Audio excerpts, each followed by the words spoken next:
પ્રધાન ગ્રંથ છે કે જે માનવ જીવનમાં ચેતના પ્રગટાવે છે.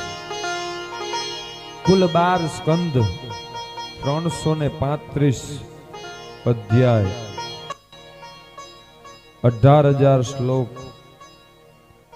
એમાં મહાભારતના 18 પર્વ, ગીતાના 18 અધ્યાય, પુરાણો પણ 18, ઉપપુરાણો પણ 18. આમ શ્રીમદ ભાગવત ને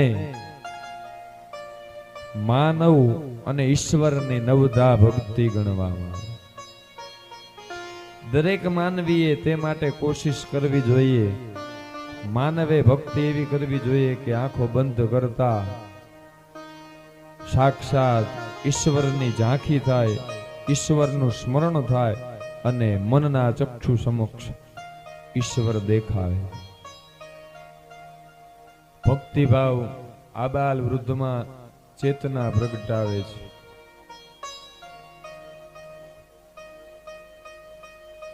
ઈશ્વરના ધ્યાન અને જપ દ્વારા ઈશ્વરની પ્રાપ્તિ કરી શકાય.